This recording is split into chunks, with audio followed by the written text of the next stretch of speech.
بسم الله والحمد لله والصلاة والسلام على رسول الله اللهم علمنا ما جهلنا وذكرنا ما نسينا وانفعنا بما علمتنا وزدنا علما وإنا نعوذ بك من حال أهل النار اللهم وفقنا لما تحبه وترضى وارزقنا الإخلاص لوجهك الكريم اللهم لا سهل إلا ما جعلته سهلا وأنت يا حي يا قيوم تجعل الحزن إذا شئت سهلا اللهم أعنا على ذكرك وشكرك وطاعتك وحسن عبادتك الله تعالى. On fait une bonne intention dans le fait de réviser ensemble la science de la religion. Donc on continue dans le chapitre de l'apostasie, Inch'Allah, de manière résumée. Et pour résumer ce qu'on avait vu auparavant, et ce qu'on va voir plus tard, Inch'Allah, c'est qu'on avait vu que l'apostasie était trois sortes, et de trois sortes: par la parole, par la croyance, par les actes et par la parole, croyance, acte et parole, et que également l'apostasie, ça c'est l'information supplémentaire aujourd'hui, c'est qu'elle rentre dans également trois catégories qui sont le démenti de la religion, l'assimilation de Dieu avec ses créatures et le négationnisme, l'athéisme. C'est-à-dire que toutes les mécrances qui ont lieu dans le monde, elle est déjà soit une parole, toutes les apostasies qui ont dans le monde, soit c'est une parole de mécrance, soit c'est un acte de mécrance, ou soit c'est un acte d'apostasie. On dit pas mécrance, mécrance ça veut dire mauvaise croyance, ça veut dire un acte de mauvaise croyance. Et c'est un acte qui montre la mécrance, ou une parole qui montre la mécrance, ou une croyance qui montre la mécrance. C'est bon? Donc ça c'est une première classification. Deuxième classification, c'est que après tous ces actes, ces paroles et ces croyances, ça revient à trois catégories de mécrance. Soit le fait de démentir sciemment la religion, c'est-à-dire de savoir que l'islam est ainsi et malgré ça on veut dire le contraire. Donc ça c'est de la mécrance, et ça c'est la plupart des apostasies. C'est-à-dire que la personne apostasie en général en démentant la religion, c'est-à-dire qu'elle sait que en islam une chose est ainsi par exemple, et lui il dit le contraire, il dit autre, c'est bon. Par exemple, il sait qu'en islam ça c'est permis et lui il dit que c'est interdit, ou il sait qu'en islam ça c'est recommandé et lui il dit que c'est par exemple déconseillé, ou il dit que c'est interdit, ou il dit que c'est indifférent. C'est-à-dire que lui sciemment il veut contredire la religion. Alors il sait que le paradis existe et lui il dit il n'existe pas. Ou il sait que par exemple Shith était un prophète et lui il dit non, c'est pas un prophète. Et lui il sait que l'islam c'est ainsi et malgré ça il veut dire autre chose que ce qu'il dit en islam. Vous avez compris c'est quoi le démenti? La plupart des apostasies ça tombe dans ce jugement-là. Après il y a la deuxième sorte, c'est le fait de dire que Dieu ressemblerait à ses créatures. Donc toute parole ou toute chose qui signifierait soi-disant que Dieu est comme ce qu'il a créé. Par exemple, si quelqu'un dit que Dieu c'est une âme, ou il dit par exemple que Dieu est comme l'être humain, ou il dit que Dieu c'est un ange, ou etc. Ou que Dieu c'est un homme, bah ça revient à dire que Dieu est comme sa créature. Donc ça c'est de la mécrance aussi. Et troisième chose, c'est le fait de renier Dieu. Le fait de dire que Dieu n'existe pas, ou alors le fait de renier un des attributs de Allah. C'est bon pour résumer? Tout le monde a compris ça?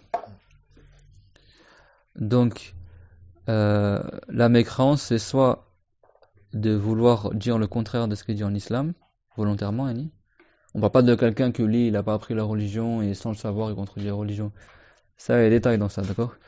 On parle à la base, quelqu'un, il sait qu'en islam, telle chose a tel jugement, ou il sait qu'en islam, par exemple, c'est pas forcément dans les jugements, par exemple, il sait qu'en islam, par exemple, il y a le pont, et lui, il dit non, il y aura pas le pont au jour dernier. Ou il sait qu'en islam, par exemple, il y aura la récompense au jour dernier, et lui il dit non, il n'y aura pas de récompense au jour dernier, ou il n'y aura pas de châtiment. Ça c'est le démenti, c'est bon? Ou alors il dément que ça c'est permis, ou que ça c'est interdit, ou il rend interdit quelque chose qui est permis, ou il rend permis quelque chose qui est interdit. Tout ça, ça revient à la même règle, qui est le fait de démentir sciemment l'islam, c'est de la mécrance. Voilà.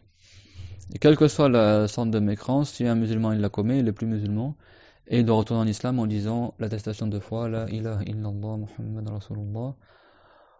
Dire il n'y a pas autre Dieu que Dieu, Mohammed est son messager. Ou toute phrase qui donne le même sens comme on avait vu dans les cours précédents. Et le démenti, c'est soit de dire que Dieu n'existe pas, ou alors de dire Dieu ne sait pas tout, ou Dieu est impuissant, ou Dieu est ignorant, ou Dieu ne voit pas tout, ou Dieu n'entend pas tout, etc. Donc ça c'est la mécrance, que ça revient à renier un attribut de Allah. D'accord? Pour Louis, certains savants ils ont dit que Dieu il entend tout ce qui existe. Et d'autres savants ils ont dit Dieu il entend tout ce qui est audible. C'est bon? Et pour la vision, certains ils ont dit Dieu il voit tout ce qui est visible, et il y en a ils ont dit Dieu il voit tout ce qui existe. Voilà, tu peux dire Dieu voit tout, Dieu entend tout, pas de problème, c'est bon? C'est clair, donc là vous allez voir que là le cher cite des exemples, et en réalité les trois quarts des exemples qu'il cite, ça revient toujours à le fait de démentir seulement la religion. Donc on avait cité par exemple si quelqu'un il doute en l'existence de Allah, alors des fois la mécrance ça se recoupe avec plusieurs causes de mécrance. Celui qui doute de l'existence de Allah, c'est-à-dire qu'il renie l'existence de Dieu, ça veut dire que contredit aussi la religion. Des fois il y a plusieurs causes de mécrance dans le même truc. Ou il doute dans la mission de messager du prophète Mohammed, donc là également ça constitue un démenti de la religion. Ou il doute du Coran, est-ce que vraiment il est révélé par Allah, etc. Pareil, c'est un démenti de la religion. Ou il doute au jour dernier, pareil, c'est un démenti de la religion. Ou il doute du paradis et de l'enfer, pareil, ça veut dire qu'il dément la religion. Ou il doute de la récompense du châtiment, pareil, c'est un démenti de la religion. Ou tel que cela parmi ce qui fait l'objet de l'unanimité en islam chez les musulmans. C'est-à-dire que tous les savants musulmans sont d'accord sur cette chose-là. C'est bon? Alors bien sûr, si quelqu'un il doute ou il nie une chose de la religion, c'est de l'apostasie dans le cas où cette chose-là, il aurait pu le savoir. C'est bon? C'est-à-dire par exemple les choses qu'il peut connaître par la raison, c'est-à-dire le fait que Dieu existe, les attributs de Allah, les 13 attributs qu'on a vus dans les chapitres précédents, le fait que Dieu voit tout, qu'il a pour attribuer la parole, que sa parole n'est pas un son, ni des lettres, ni une langue, le fait que Dieu est tout puissant, etc. Ces choses-là, il peut le savoir tout seul. Donc s'il le nie ou il doute en ce sujet-là, il n'est pas musulman. Et pareil pour les prophètes, le prophète Mohammed en particulier, et le prophète et les attributs des prophètes, comme le fait que tous les prophètes sont véridiques, extrêmement beaux, intelligents, etc. Ça également, si quelqu'un il le remet en doute ou il le nie, il tombe dans la mécrance.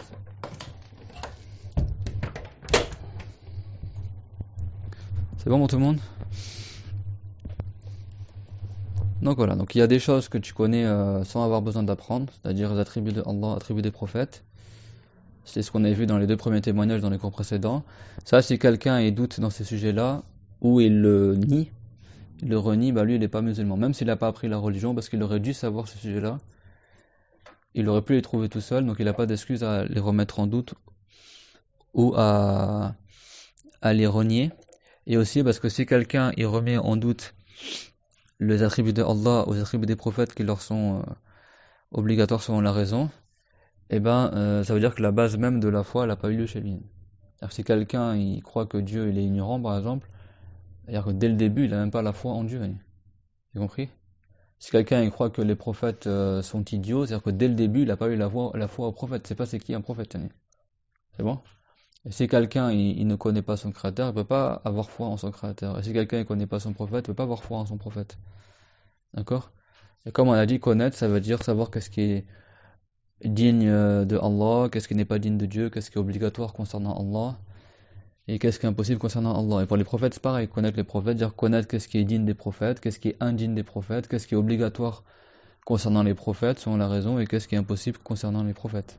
Comme le fait de mentir, de faire des grands péchés, ça c'est impossible concernant les prophètes. C'est bon, ça on avait tout détaillé dans les cours précédents, on va pas revenir dessus. Donc cette partie-là de la religion, ce qu'on appelle les fondements de la croyance, la personne n'est pas excusée de son ignorance. C'est-à-dire que c'est ce qu'on appelle la qatriyat, les sujets catégoriques, c'est-à-dire que même si quelqu'un il n'a pas appris, il peut le savoir tout seul.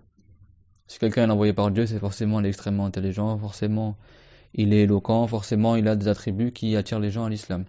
Donc si quelqu'un il remet en cause la base même des deux témoignages, c'est-à-dire la croyance en Dieu, en son messager, et lui s'il doute dans ces sujets-là ou alors il les renie, lui il n'est pas musulman, quel que soit son état d'ignorance. C'est bon? Tout le reste de ça dans la religion, il y a tout ce qui est autre que les attributs de Allah qui sont obligatoires selon la raison à son sujet et les attributs des prophètes, il y a que ça soit des sujets de la croyance ou de la pratique, tout ce qui est autre que les fondements et le témoignage, tu ne le connais que par l'apprentissage. C'est bon? L'existence du paradis et de l'enfer, si tu l'as jamais entendu, tu vas jamais savoir que ça existe. Alors que l'existence de Dieu, même si on t'a jamais dit que Dieu existe, tu peux le savoir tout seul que Dieu existe. Tu as compris? Après, le fait que ça s'appelle Allah, ça c'est par la transmission, mais le fait que Dieu existe, tu peux savoir tout seul. Ce monde existe, donc forcément il a un créateur. Moi, je n'existais pas après que Après, j'ai existé, donc forcément, j'ai besoin de qui m'a fait entrer en existence, et donc j'ai un créateur qui m'a fait entrer en existence. Après, c'est quoi le nom de ce créateur-là? Ça, tu le connais en apprenant. Mais la base de la croyance, ça, tu peux le savoir tout seul, que Dieu il existe. C'est bon? Et pareil pour l'attribut des prophètes. Donc ça, la personne n'est pas excusée. Tout ce qui est autre que ça, même si c'est des sujets de la croyance, hein, on ne le connaît que par... Que par quoi? Que par transmission, que par l'apprentissage. Donc qu'est-ce que ça implique ça? Ça implique que si la personne n'a pas appris ces sujets-là, et que sans le savoir, elle les a contredits, ou parce qu'elle ne les savait pas, comme faisant partie de la religion, elle a douté dans ces sujets-là, elle tombe pas dans la mécréance. Quel que soit le sujet. C'est bon? Tant que c'est pas un sujet qu'il aurait pu savoir tout seul. C'est bon? Donc s'il renie un sujet de la religion qui est autre que les fondements de témoignage, on regarde, est-ce que lui il savait que ça faisait partie de l'islam ou il savait pas que ça faisait partie de l'islam? Vous avez compris? Donc voilà, il y a plein de sujets, par exemple l'existence des anges, est-ce que lui il savait que les anges en islam ça existe ou il savait pas que ça existe en islam? Vous avez compris? Bah après, dans tous les cas, si quelqu'un il renie un sujet de la croyance ou de la religion, il tombe dans le grand péché. Il n'a pas le droit de parler sans science. C'est clair? Mais il tombe pas dans la mécrance tant que lui, il savait pas que ça faisait partie de l'islam et que malgré ça, il a quand même voulu le réfuter, le rejeter ou alors le remettre en doute. Alors c'est pas que le fait de renier qui nuit à la personne, qui le fait tomber dans l'apostasie, mais également le fait de douter d'une chose que lui, il sait pertinemment que c'est partie de l'islam. Vous avez compris? Mais si lui, il sait que c'est partie de l'islam, pourquoi il le doute? Il le remet en doute, vous avez compris? C'est-à-dire qu'il doit être certain que c'est comme ça. C'est comme par exemple quelqu'un il sait que le prophète il a dit que c'est permis de se marier, et lui tout en sachant ça il se dit est-ce que vraiment c'est permis ou c'est interdit? Alors qu'il sait que le prophète a dit que c'était permis. Vous avez compris? C'est ça qui est la mécrance, c'est stupide de faire ça. Comme tu sais que c'est rapporté et malgré ça tu doutes. C'est-à-dire qu'il n'a pas la foi en l'islam. Vous avez compris? C'est-à-dire qu'il ne croit pas en ce qu'a rapporté de Dieu et de son messager. C'est pour ça que c'est de la mécrance. Mais en revanche, chez quelqu'un, bon le mariage c'est connu que c'est permis. Mais par exemple, un truc, est-ce que par exemple...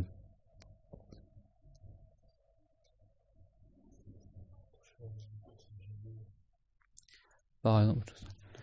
Non mais c'est bon, pas autre que ça. Par exemple, par exemple, il a jamais entendu est-ce qu'on peut se marier avec sa cousine ou pas, par exemple.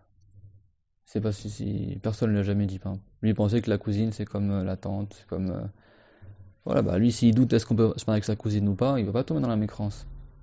Parce que lui il savait pas qu'en islam on peut se marier avec sa cousine, par exemple. Vous avez compris? Par exemple, je sais pas moi. Le pont, c'est pas tous les musulmans ils savent qu'il y a le pont qui passe au-dessus de l'enfer, que les gens traversent le pont. En général, ce que les gens ils savent, c'est que t'as le paradis, t'as l'enfer. Le jour dernier, rendement des comptes, c'est tout.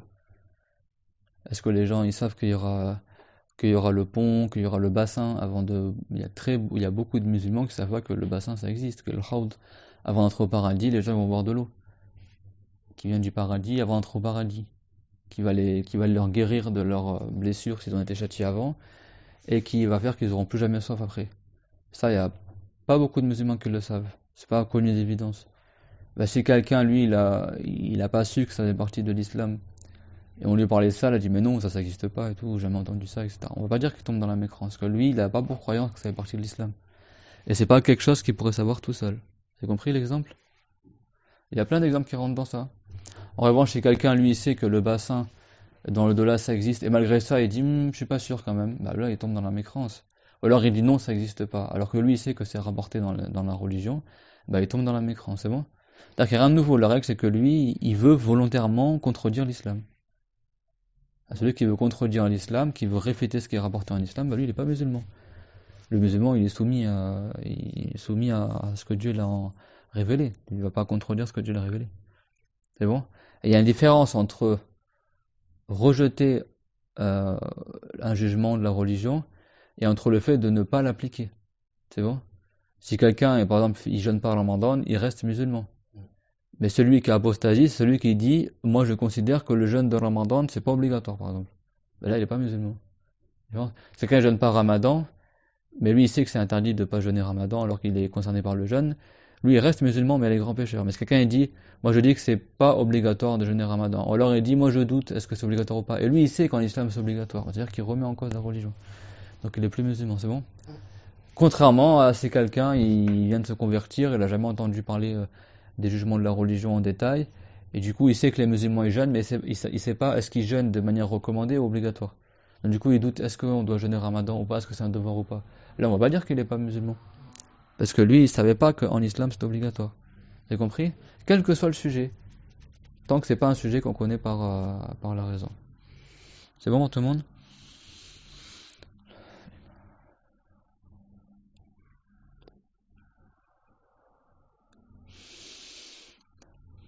Voilà, parce qu'il y en a, ils se perdent dans ces sujets-là.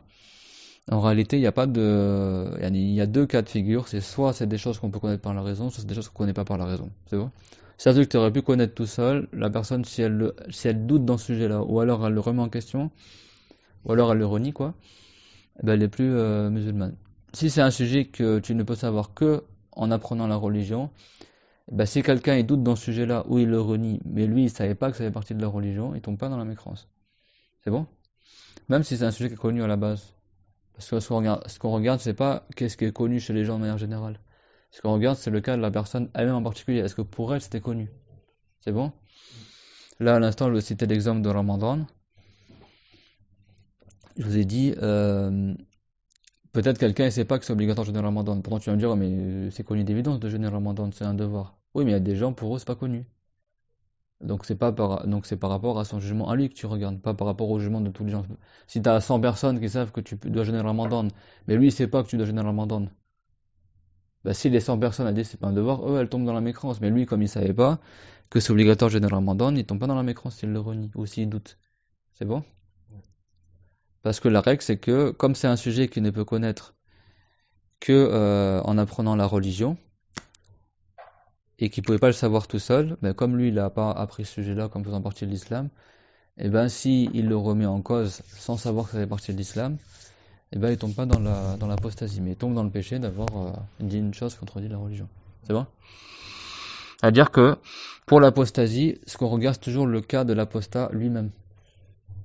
C'est clair? Après, dans la religion, il y a des sujets qui sont connus d'évidence, sont connus par beaucoup de gens, et il y a des sujets qui ne sont pas connus par beaucoup de gens, comme on a dit là à l'instant là.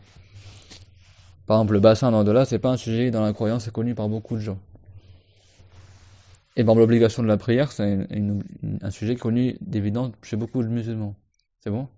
Mais même dans ces sujets-là, eh ben, la personne ne sortira de l'islam que si elle renie ou si elle doute d'un sujet que elle savait comme faisant partie de la religion. C'est clair? C'est-à-dire que même si la prière, c'est connu d'évidence que faut faire la prière en islam, si quelqu'un vient de se convertir, il n'a jamais entendu qu'en islam il faut faire la prière, et donc il doute est-ce que la prière c'est obligatoire ou pas, ou alors il dit carrément la prière n'est pas obligatoire, on va pas dire qu'il sort de l'islam. Pourquoi? Parce que l'obligation de la prière, c'est pas quelque chose qui est un fondement de la foi. C'est pas quelque chose qui est la base des deux témoignages, Jenny. Et c'est pas quelque chose qu'il aurait pu savoir tout seul. Donc comme il n'a pas reçu la transmission, eh ben il a parlé sans science, mais lui quand il a parlé, il pensait pas que sa parole allait dire le contraire de l'islam. C'est bon? C'est-à-dire qu'on parle pas de celui qui ne sait pas sa parole c'est de la mécrance ou pas. Lui, il savait pas que sa parole était contraire à ce qu'il rapportait en islam. Il pensait que réellement en islam, la prière n'est pas obligatoire. Ben, dans ce cas-là, on lui enseigne, on dit non, on dit pas ça, et on lui enseigne, on lui demande de faire repentir, on lui enseigne qu'en islam, la prière est obligatoire. C'est clair, tout le monde? Voilà, donc c'est super simple. C'est-à-dire qu'il y a deux choses. Il y a des sujets que la personne n'est pas excusée à les contredire ou à les remettre en cause. C'est les attributs obligatoires concernant Allah et les attributs obligatoires concernant les prophètes. Voilà. C'est bon? Et après, le reste de ces sujets-là, eh ben, la personne, elle le connaît que par transmission. Que ce soit des sujets de la croyance ou des sujets de la pratique. Donc, tous les sujets que la personne ne connaît que par transmission, eh ben, si elle doute dans ces sujets-là ou elle renie ces sujets-là, elle contredit ces sujets-là, eh ben, on regarde. Est-ce qu'elle a contredit en sachant pertinemment qu'elle disait le contraire de ce qu'est en islam, ou alors elle a contredit en pensant que sa parole était conforme à l'islam. Vous avez compris? Donc si lui, il a contredit la religion dans des sujets qu'il n'aurait pas pu savoir tout seul, il a contredit la religion en pensant que sa parole était conforme à l'islam, c'est-à-dire que lui, il n'a pas pour croyance de contredire la religion, il tombe pas dans la mécrance, mais il tombe dans le péché. Mais si quelqu'un, lui, il contredit la religion et il sait qu'il est en train de contredire la religion, bah lui, il n'est pas musulman. Alors que lui, il veut sciemment contredire la religion. C'est que là, on te montre ce qu'on appelle le takzib. Voilà.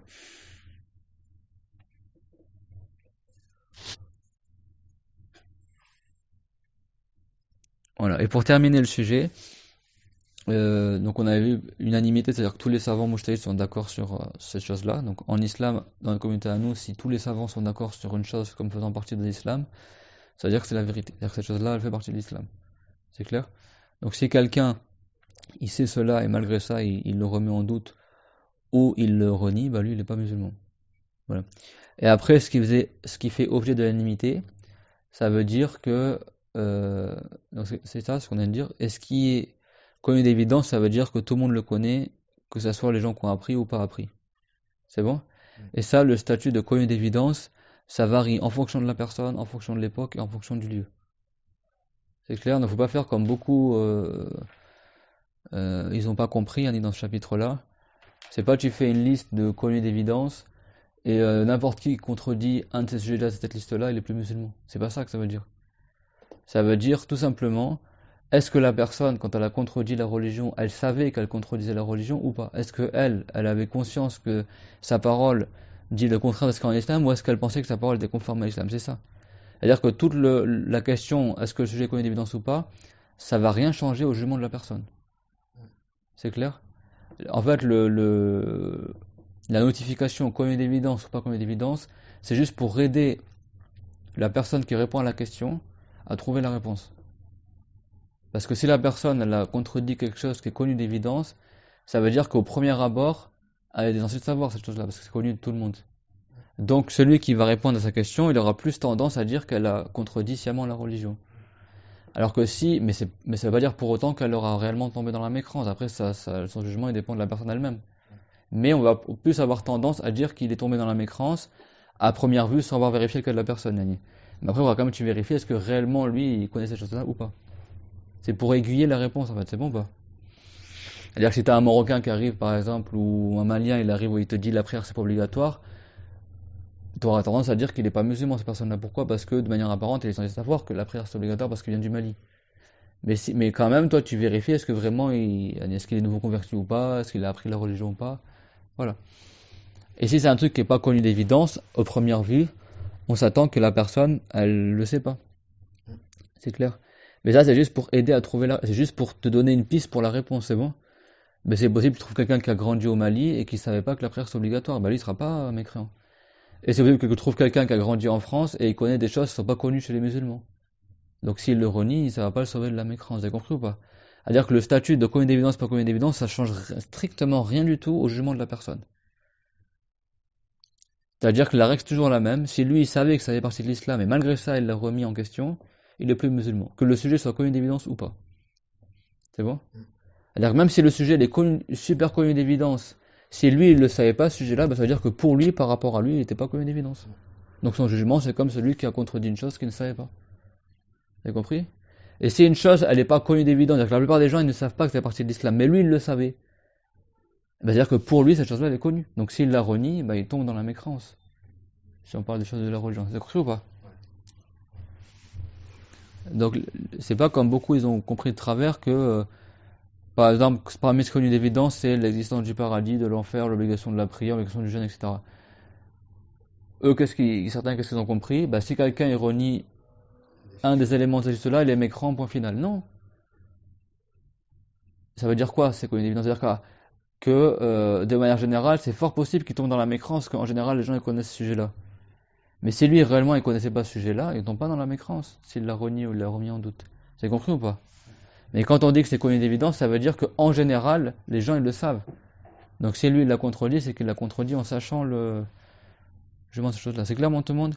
Et même sans rentrer dans tous ces détails-là, c'est simple. La règle, c'est que si quelqu'un, il sait qu'en islam, une chose a tel jugement, et malgré ça, il dit le contraire, il tombe dans la mécrance. Ou alors il sait qu'en islam, ça existe, et lui, il dit que ça n'existe pas, il tombe dans la mécrance. C'est-à-dire que si quelqu'un, il a pour volonté de contredire la religion de l'islam, il tombe dans la mécrance. Si il sait que ça, c'est dans l'islam, et lui, volontairement, il dit le contraire, il tombe dans la mécrance. Vous avez compris le sujet? C'est tout. Sans regarder, c'est connu d'évidence, pas connu d'évidence, c'est ce qu'on appelle le takzib. C'est clair pour tout le monde, et vous allez voir que les 3/4 des cas d'apostasie, ça rentre dans cette règle-là. Et c'est pas une condition que la personne elle sache est-ce que le sujet il est connu d'évidence ou pas pour qu'elle trouve la réponse à la question, c'est ça que ça veut dire. Qu'est-ce qu'une condition que tu saches? C'est que si c'est un sujet qu'il n'aurait pas pu savoir tout seul par la raison, eh ben tu t'intéresses, est-ce que lui il savait que c'était dans l'islam ou pas, c'est tout. S'il savait et malgré ça il l'a contredit, il tombe dans la mécréance. S'il savait pas que ça fait partie de l'islam et il l'a contredit par ignorance en pensant que sa parole était conforme à l'islam, il tombe pas dans la mécréance. Mais on lui dit qu'il tombe dans le péché et qu'il doit faire le repentir et qu'il apprend la vérité. C'est clair? Voilà, donc parmi les exemples d'apostasie par la croyance, il y a le fait de croire que le monde aurait un début, n'aurait pas de début, pardon, que le monde serait de l'éternité par son genre ou ses composants. Donc ça, c'est quelque chose qu'on connaît par la raison, c'est-à-dire qu'on sait que le seul qui n'a pas de début, c'est Allah. Parce que le Dieu, c'est le seul qui n'est pas créé. C'est clair, tout le monde? Donc si quelqu'un, il attribue à une créature quelconque l'absence de début, c'est comme s'il disait que cette créature-là, c'est Dieu. Ou alors, c'est comme s'il disait que cette créature-là est comme Dieu parce qu'elle aura un attribut de Dieu, ce qu'on appelle du shirk. Et ça contredit l'attribut de Allah qui est al-wahdaniyya, c'est-à-dire l'unicité. C'est clair? Alors des fois, quand on dit que les choses qu'on est par la raison, c'est très attribut, ça veut dire ce qui suit serait attribut là. Là, quelqu'un pourrait dire, mais si quelqu'un il croit que le monde n'a pas de début, ça c'est pas relatif d'attribut de Allah. Pourquoi il tombe dans la mécréance dans l'absolu? Parce qu'il attribue au monde un attribut de Allah. Et parmi les attributs de Dieu, il y a l'unicité qui est le fait que personne n'a l'attribut de Dieu. Vous avez compris? Donc il faut bien comprendre ce que ça veut dire de renier le fondement de témoignage. Si quelqu'un dit que le monde n'a pas de début, il y a deux résultats possibles. Le premier résultat, ça veut dire que le monde n'existe pas. Et ça, c'est de la mécréance parce que c'est évident que le monde existe. Et dans le Coran, Dieu a dit Lillahi mulku samawati wal ard, Dieu a la possession des cieux et de la terre, et il a rapporté que le monde existe, et puis tu le vois de tes propres yeux, et tu le ressens, c'est bon. Et, ou alors ça voudrait dire que le monde est comme Dieu. C'est-à-dire qu'il n'a pas été créé et qu'il existe depuis toujours. Donc ça c'est du shirk, vous avez compris? Donc quel que soit ou alors ça revient à dire que Dieu est le monde. Donc tout ça, c'est des choses qui contredisent la raison, donc la personne n'est pas excusée. Ça c'était la croyance de certains philosophes anciens comme Aristote, etc. Ou alors de dire que, soi-disant, seul le genre du monde n'aurait pas de début. Bon, ça c'est des thèmes philosophiques qui sont de la mécréance, mais que certains gens se réclamant de l'islam comme Avicenne et Ibn Taymiyyah, ils ont adopté comme croyance. Ça c'est pas la croyance de l'islam. Et ça revient à attribuer aux créatures un attribut de Dieu. Donc on va pas rentrer dans le détail qu'est-ce qui est visé par le genre du monde, qu'est-ce qui est visé par les composants. C'est un cours pour débutants, donc on va pas détailler dans ça. Mais en gros, les composants sont créés, le genre est créé. Et attribuer à une créature l'absence de début, c'est attribuer à une créature un attribut de Dieu. Et celui qui attribue à une créature un attribut de Dieu, il n'est pas musulman. Voilà. Bon. C'est bon pour tout le monde? Voilà. Donc certains philosophes plus récents, et dans cet égarement également Ibn Taymiyyah les a suivis, ils ont prétendu soi-disant que les composants du genre sont créés, mais que le genre du monde n'est pas créé. Donc eux ne sont pas des musulmans. Quand tu parles des composants ou du genre, dans tous les cas, tu parles de créature et attribuer un attribut de Dieu aux créatures, c'est contraire à l'islam. C'est quoi les composants et les genres? Par exemple, un arbre, c'est un composant du genre des arbres, c'est vrai? Voilà, l'ensemble des arbres, ça forme le genre des arbres. Voilà, donc l'arbre est créé et le genre des arbres est créé. Le genre des arbres est entré en existence quand l'arbre est entré en existence. Donc que ce soit le genre ou les composants, les deux sont créés. Donc les savants de l'islam sont unanimes et sont tous d'accord que celui qui croit que le monde ne serait pas entré en existence, qu'il n'aurait pas de début à son existence, et bien lui il n'est pas musulman. Également parmi l'apostasie par la croyance, il y a le fait de nier un ou plusieurs attributs de parmi les 13 attributs de Dieu, qui lui sont obligatoirement siens selon la raison. C'est-à-dire quoi obligatoirement siens selon la raison? C'est-à-dire que la raison saine n'accepte pas que Dieu n'ait pas ses attributs. Et c'est les attributs qu'on a vus dans les cours précédents. Également l'attribut que Dieu crée toutes choses selon les sagesses. Tous les attributs qu'on a vus avant, l'unicité, le fait qu'il n'a pas de début, qu'il n'a pas de fin, la puissance, qu'il voit tout, il entend tout, il n'a pas attribué la volonté, etc. Donc si quelqu'un renie un de ces attributs-là, même si lui il n'avait pas appris, même s'il ne savait pas que sa parole est contraire à la religion de l'islam, eh ben il est quand même pas musulman. Parce que le fait de renier un de ces attributs-là de Allah, ça veut dire que la personne ne connaît pas Dieu. Et celui qui ne connaît pas Dieu ne peut pas l'adorer.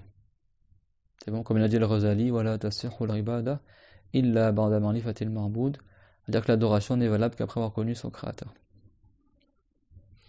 Comme par exemple, donc les attributs de Allah qui sont par unanimité propres à Dieu, comme par exemple le fait que Dieu a pour attribut la science, ou le fait que Dieu ait pour attribut la puissance, ou le fait que Dieu entende tout, ou qu'il voit tout, ou qu'il a pour attribut la vie, ou qu'il a pour attribut la volonté. Donc si quelqu'un y doute dans un de ces attributs-là, eh ben il n'est pas musulman. Et il n'est pas excusé du tout. Même s'il était entré en islam aujourd'hui, il n'est pas excusé. Pourquoi? Parce que le fait qu'il remette en doute ces attributs-là, ça veut dire que à la base même, il n'a pas foi en Dieu.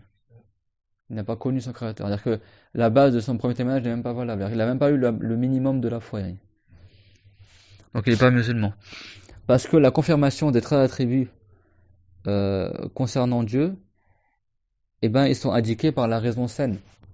Et donc même si la personne, elle n'a pas entendu auparavant la mention des attributs de Allah dans un conte de religion, eh ben, celui qui n'a pas entendu ou celui qui a entendu, dans ce sujet-là, ils sont équivalents. C'est-à-dire que c'est pas une condition que la personne ait appris la religion pour savoir ça.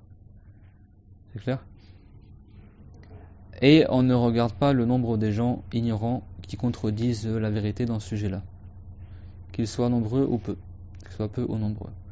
Si quelqu'un il remet en doute un des 13 attributs qu'on a cités dans les cours précédents, lui il n'est pas musulman. C'est clair? Pourquoi je dis ça? Parce qu'il y a des gens, le cher pourquoi il a dit ça? Parce qu'il y a des gens, comme Ibn Taymiyyah et d'autres, ils ont dit si quelqu'un il doute, soi-disant que Dieu est tout puissant, il sort pas de l'islam. Ça c'est de la mécrance évidente. Et si quelqu'un il doute de la mécrance de celui qui dit ça, il est aussi mécrant. C'est-à-dire qu'il n'y a aucun doute que si quelqu'un il doute que Dieu est tout puissant, il n'est pas musulman. C'est clair?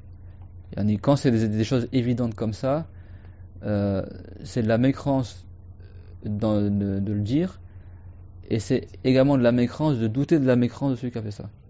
Vous avez compris? C'est que dans les règles, ce qui touche au sujet des 13 attributs, des attributs des prophètes, tout ça, c'est de la mécrance simplement de douter dans ces attributs-là, et également celui qui doute de la mécrance de celui qui a contredit ces attributs-là ou qui a douté de ça, il est aussi mécrant. Parce qu'il n'y a strictement aucun doute, c'est évident que si quelqu'un il n'a pas la certitude concernant les attributs de Allah ou de ses prophètes, bah lui il n'est pas musulman, d'où il a même pas la foi en fait.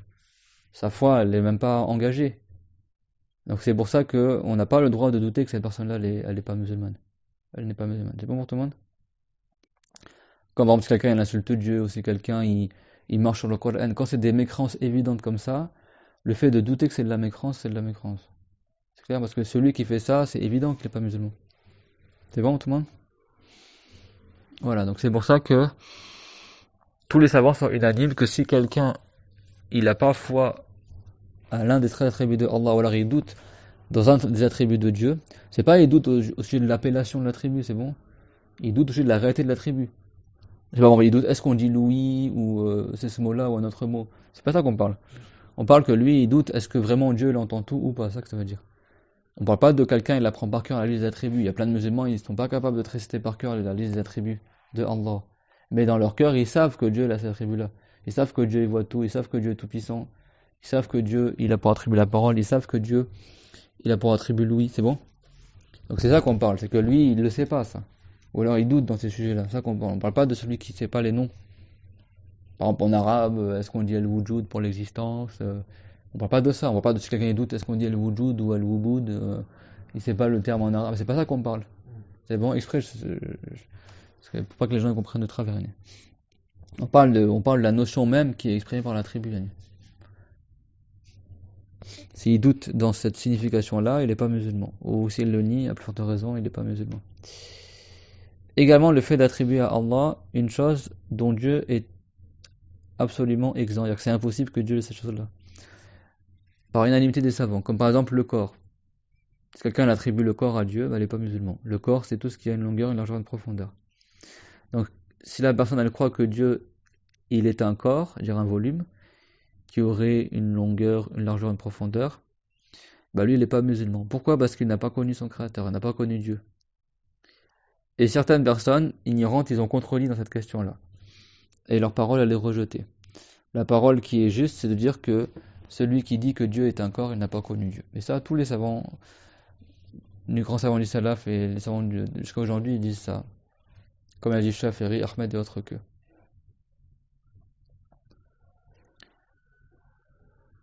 L'imam Ahmad ibn Hanbal il a dit Man qala Allahu jismun laka al-ajsam fa huwa kafir. Celui qui dit que Dieu est un corps pas comme les corps, il n'est pas musulman. Également, l'imam Ahmad il a renié qu'on dise corps chez Allah parce que c'est pas rapporté dans la langue ni dans les textes et que le sens il est pas digne de Allah. Également, Al-Shafiri il a dit al-mujassim kafir. Shafiri il a dit que, comme il l'a rapporté de lui le Qadi Hussein, que la prière n'est pas valable derrière un mécréant. Et il a dit, et parmi les mécréants, il y a aussi ceux qui se réclament de l'islam, comme ceux qui prétendent que le monde n'a pas de début, comme ceux qui prétendent que Dieu ne connaît pas toutes choses, et comme ceux qui prétendent que Dieu est un corps. C'est pour ça que les savants disent que Shafiri, il a dit que celui qui prétend que Dieu est un corps est mécréant. Ben, c'est pas ça la parole directe qu'il a dite, mais il a dit que la prière n'est pas valable derrière un mécréant, il a dit parmi les mécréants, et il y a ceux qui disent que Dieu est un corps. C'est bon? Et voilà, dans le Coran aussi, Dieu l'a déclaré mécréant, ceux qui attribuent à Dieu les organes, la corporalité, وَجَعَلُوا لَهُ مِنْ عِبَادِهِ جُزْءًا إِنَّ الْإِنسَانَ لَكَفُورٌ مُبِينٌ. C'est-à-dire, ils ont attribué à Dieu des parties de ses esclaves. Certes, ces gens-là sont des mécréants avérés. C'est pas l'islam, Yannick. Et le corps, comme vous le savez, est de deux catégories. Soit c'est un corps palpable ou un corps impalpable. Soit c'est un corps léger qu'on peut pas saisir par la main, comme la lumière, l'air, l'obscurité. Ou soit c'est un corps palpable qu'on peut saisir par la main, comme l'arbre, la pierre et l'être humain. Que ça soit ce type de corps ou ce type de corps, dans tous les cas, Dieu ne ressemble pas à cela. Dieu a créé les corps, donc il n'est pas un corps. Le corps ne crée pas le corps, donc Dieu n'est pas un corps. Donc, la personne qui prétendrait que Allah serait un corps impalpable, comme l'âme ou la lumière, par exemple, ou un corps palpable, eh ben, on n'a pas le droit d'hésiter à le juger mécréant. On n'a pas le droit d'hésiter, ça veut dire que tu n'as pas le droit de bégayer, c'est pas que ça veut dire. Ça veut dire que tu n'as pas le droit, toi, de douter est-ce qu'il est mécréant ou pas. C'est pourquoi on dit juger mécréant, ça veut pas dire que tu n'as pas le droit de. Il faut que tu lui dises directement tu es mécréant, c'est pas ça que ça veut dire. C'est bon? Non, mais je sais, parce que là j'ai d'expérience, je sais que là, des gens ils ont des compréhensions très faibles. Et il faut vraiment maintenant tout expliquer parce qu'il y a des gens, même les trucs de base, ils comprennent plus ce que tu dis, Yannick.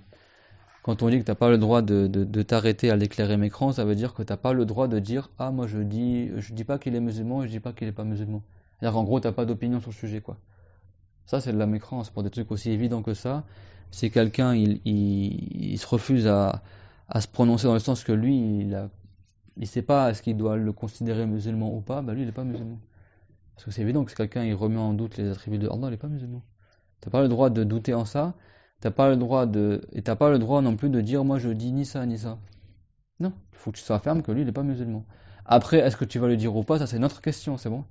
Ça veut pas dire que t'as pas le droit d'hésiter à parler, il faut que tu lui dises directement tu es mécréant, c'est pas que ça veut dire.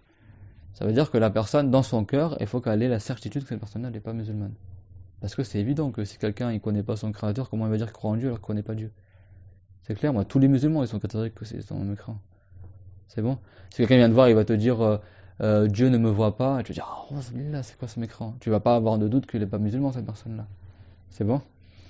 Voilà, c'est ça que ça veut dire. Et quoi que la personne fût noyée dans l'ignorance, quel qu'il soit ignorant, même s'il est converti depuis une minute, si lui il croit pas aux attributs de Allah, il n'est pas musulman. Parce que dès le début, sa foi elle est même pas existante. Il n'a même pas le minimum de la foi, il l'a pas. La base du témoignage, elle n'est pas dans son cœur. Donc comment il va être musulman? C'est clair? Et si quelqu'un, pour faire un rapprochement d'idées, là, sans parler des fondements de la foi qu'on connaît par la raison, si quelqu'un il croit pas aux anges, il croit pas au paradis, il croit pas à l'enfer, mais lui il sait mais il a jamais entendu ça en islam, mais il sait que Dieu il existe, il a cru en Dieu, il a cru en ses attributs, il a cru au prophète Mohammed, et ben lui même s'il lui manque des choses dans sa foi au niveau de la croyance, mais il a quand même la base de la foi qui est de croire en Dieu en son messager. Même si lui il n'a pas eu vent, il n'a pas entendu qu'en islam il y a les anges, il y a les djinns, il y a la sorcellerie, il y a des trucs, et ça existe pour de vrai. Il n'a jamais entendu parler des prophètes, certains prophètes avant le prophète Mohammed par exemple. Mais lui, il a la foi en Dieu, en son messager. Bah là, on dit que quand même il est à la base de l'islam. Mais après, il tombe dans le grand péché à renier par ignorance des choses de la religion. C'est clair? Mais n'est-ce pas qu'il a la base de la foi? Il a la base de la foi, n'est-ce pas? Alors que si quelqu'un, lui, il se met à renier des attributs de Allah ou des prophètes, c'est-à-dire que lui, même la base même de la foi, il l'a pas. Le minimum du minimum, il l'a pas pour être musulman. Tu comprends la différence entre les deux? C'est pour ça qu'il n'est pas excusé du tout. Alors que si quelqu'un, lui, il renie l'existence du pont, même si c'est un point de la croyance, mais ça n'a pas renié le fait qu'il croit en Dieu en son messager, parce que lui, il ne savait pas que le pont s'était rapporté en islam. C'est-à-dire que lui, quand il a dit que le pont, ça n'existait pas, il pensait que sa parole était conforme à l'islam. Donc par rapport à sa croyance à lui, il n'est pas en train de contredire l'islam. Et à côté de ça, il a la foi, le minimum de la foi que de croire en Dieu en son messager. Donc il reste musulman, mais les grands pécheurs avoir contredit quelque chose sur lequel il y a unanimité. Vous comprenez la différence? Alors que si quelqu'un, lui, il croit pas que les prophètes sont beaux, ça veut dire que dès le début, il n'a même pas cru aux prophètes. C'est-à-dire même s'il vient de se convertir maintenant, il ne s'est pas converti en fait, parce qu'il ne connaît pas les prophètes. Il n'est pas entré en islam. Il ne connaît pas la croyance de l'islam. Vous comprenez la différence entre les deux? C'est pour ça que si quelqu'un, il doute ou il renie une chose qui est parmi les fondements des témoignages, donc les traits attribués des prophètes qu'on a vus avant, dans les cours précédents, et ben lui, on n'a pas le droit d'hésiter à dire, à croire qu'il est mécrant. On n'a pas le droit de ne pas se prononcer sur son jugement, dans le sens de ne pas croire qu'il est mécrant. Parce que lui, dès le début, il n'est même pas musulman en fait. Il n'a jamais été musulman. S'il doute est-ce que les prophètes sont intelligents, par exemple, dire que lui, dès le début, il n'a jamais cru aux prophètes en fait. Il ne sait même pas c'est qui les prophètes. Donc il n'a pas cru aux prophètes. S'il ne croit pas aux prophètes, il n'est pas musulman. Si quelqu'un doute est-ce que Dieu vraiment est tout puissant, c'est-à-dire que dès le début, il n'a jamais cru en Dieu. La foi n'est jamais rentrée dans son cœur. Parce que depuis le début, il ne connaît pas Dieu. C'est bon? Ou même si avant il connaissait, puis après il s'est mis à douter, depuis le moment où il s'est mis à douter, il n'est plus musulman. Vous avez compris la chose? C'est pour ça que le cheikh il a dit que tu n'as pas le droit d'hésiter dans son jugement de mécréant. Et c'est pour ça qu'il a dit que quelle que soit l'ignorance de la personne, dans tous les cas, il n'est pas musulman. Également, si quelqu'un il attribue à Dieu l'impuissance, l'ignorance, la mort, en fait tout ce qui est le contraire des attributs de Allah. L'ignorance c'est le contraire de la science, l'impuissance c'est le contraire de la puissance, la mort c'est le contraire de l'éternité. Donc si quelqu'un il attribue ça au Seigneur, eh ben il tombe dans la mécrance, il n'est plus musulman. Pourquoi? Parce que ceci comporte un démenti de la loi. Donc ça revient toujours à la règle qu'on a vue au début du cours, que ça dément la religion et puis ça dément la raison aussi. Mais quand on dit que ça comporte un démenti de la loi, mais celui-là, c'est même pas une condition qu'il ait connu la loi. C'est-à-dire qu'il dément la loi, même s'il ne sait pas qu'il dément la loi, il sort quand même de l'islam, parce que c'est des choses qu'il aurait pu savoir tout seul en réfléchissant. Donc également, si quelqu'un il considère permis une chose qui est interdite par unanimité des savants et qui est connue d'évidence dans la religion. Alors pourquoi c'est de la mécréance ici? Pourquoi c'est de la mécréance? C'est marqué dans le livre. Hein. Il suffit de relire ce qui est marqué dans le livre. C'est rendu permis une chose qui est interdite. C'est quoi ce qui est marqué en rouge? Se rendre permis une chose qui est interdite par unanimité et qui est connue d'évidence comme étant interdite. Pourquoi il tombe dans la mécréance s'il renie ça? Parce qu'il y a unanimité sur la chose et qu'il a connu cette chose-là qui est connue d'évidence dans la religion. Non, c'est pas pour ça. C'est pas pour ça que c'est de la mécréance. Parce qu'il s'est rendu permis quelque chose qui est... C'est pas pour ça que c'est de la mécréance. Pourquoi c'est de la mécréance? Parce que lui, il sait qu'en islam c'est interdit et malgré ça, il dit que c'est permis. C'est ça la vraie cause de mécréance derrière. C'est ce qu'on a expliqué tout à l'heure dans le cours. C'est pas la même chose. Parce que si une chose elle est connue d'évidence dans la religion, mais lui il la connaissait pas et qu'il l'a contredit, il tombe pas dans la mécréance. Je vous dis que le cœur du sujet, c'est pas que c'est connu d'évidence ou pas, ou que ça fait partie de l'unanimité ou pas. C'est est-ce que lui, il savait que... Alors c'est pour ça que je vous pose la question, parce que pas comprenez mal le livre comme beaucoup ils comprennent mal le livre. Alors ici la mécréance, c'est pas qu'il s'est rendu permis une chose qui par unanimité est interdite et connue d'évidence dans la religion. C'est que lui il s'est rendu permis une chose qui lui il savait qu'en islam elle était interdite. Vous comprenez la différence ou pas? Ouais. Parce qu'il y a des sujets qui sont connus, qui sont unanimité, il y a unanimité dessus dans la religion, mais si lui il sait pas qu'il y a unanimité dessus, il va pas tomber dans la mécréance à le contredire. Mais c'est haram bien sûr, c'est interdit. Vous avez compris? Chaque mécréance elle a une cause. Ici la cause c'est pas qu'il a contredit un truc connu d'évidence. C'est qu'il a contredit une chose que lui elle sait qu'elle est partie de l'islam, malgré ça il veut contredire la religion. C'est ça la cause de mécréance. Parce que des fois une chose est connue d'évidence pour des gens et pas connue d'évidence pour lui. Vous avez compris la nuance? C'est-à-dire que ici, quand il a dit se rendre permis une chose qui est interdite par unanimité, connue d'évidence dans la religion, ça veut dire quoi? C'est-à-dire que pour lui c'était connu et malgré ça il l'a contredit. Donc il tombe dans la mécréance. Vous avez compris, ça veut dire quoi, la parole du cher? Ouais. C'est ça que je voulais dire. Ouais, mais c'est pas la même chose, faire attention. Il s'est rendu licite une chose sur laquelle l'unanimité est connue d'évidence, ça veut dire, sous-entendu, et pour lui aussi, c'était connu d'évidence. Ouais. Vous avez compris ou pas? Oui. C'est pas c'est connu d'évidence pour tout le monde et pour lui il le savait pas. Mais dans ce cas-là il tombe pas dans la mécrance parce que par rapport à lui, cette chose-là elle n'est pas connue d'évidence. Même si par rapport à d'autres elle est connue d'évidence. Vous avez compris la nuance? C'est pour ça que je vous dis que cette histoire de connue d'évidence, pas de connue d'évidence, ça ne change rien au jugement. Si quelqu'un il contredit un sujet qui n'est pas connu d'évidence dans la religion, tu vas dire qu'il tombe pas dans la mécrance? Bah ça dépend son cas. Si pour lui c'était connu, bah c'est le même jugement que celui qui contredit quelque chose de connu d'évidence dans la religion parce que pour lui c'est connu. Vous avez compris ou pas? Donc ça change rien au jugement. C'est pas si quelqu'un contredit la religion, si le sujet est connu d'évidence, alors il tombe dans la mécrance. S'il n'était pas connu d'évidence, il tombe pas dans la mécrance. C'est pas ça. La question c'est s'il contredit la religion et lui il connaissait ce jugement-là comme faisant partie de l'islam et malgré ça il contredit, c'est de la mécrance. C'est tout.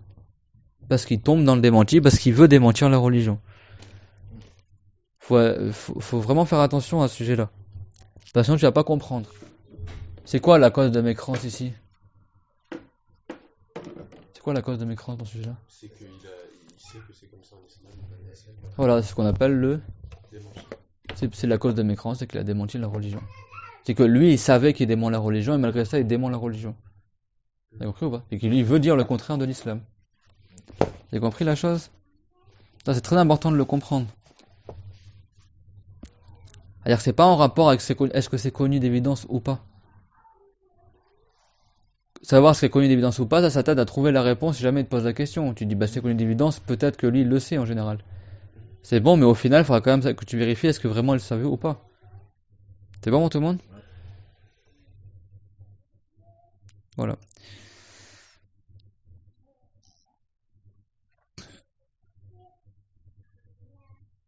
Donc, comment c'est connu d'évidence? Par exemple, lui, il se rend permis une chose qui est interdite de manière connue d'évidence dans la religion, par le fait que cette chose-là, elle s'est répandue parmi les savants et les gens du commun, et que cette chose-là, et c'est pour ça que le cher a dit quoi après? C'est pour confirmer ce que je vous dis maintenant. Le cher a dit que cette chose-là n'échappait pas à lui. Ça veut dire que c'était connu d'évidence pour les autres, mais pour lui aussi c'était connu. C'est-à-dire que la mécrance, c'est pas le simple fait qu'il ait contredit quelque chose de connu d'évidence. C'est qu'il ait contredit quelque chose qui est connu pour lui comme faisant partie de la religion. C'est bon? Ça, elle est très importante, cette parole-là du cher. Mimma la yarfar alayhi, parmi les choses qui ne lui échappaient pas. Ça veut dire que dans tous les cas, on regarde toujours le cas de la personne en particulier. C'est possible que dans un pays, il y a une chose qui est connue par tout le monde, sauf par lui. Bah, on va faire par rapport à lui, pas par rapport au reste du pays. Vous avez compris ce sujet-là? Donc si c'était une chose parmi celles dont ça ne lui échappait pas que c'était interdit en islam, bah s'il lui dit que c'est permis, il tombe dans la mécrance. Comme par exemple la fornication, la sodomie, le fait de tuer un musulman sans droit. Ça c'est des sujets en général que tous les musulmans ils savent que c'est haram. C'est bon? Donc en général si quelqu'un il dit que c'est permis, il tombe dans la mécrance, n'est-ce pas? Sauf si lui, pour lui c'était pas connu que c'était comme ça en islam. Par exemple la fornication, ça s'est beaucoup répandu à notre époque.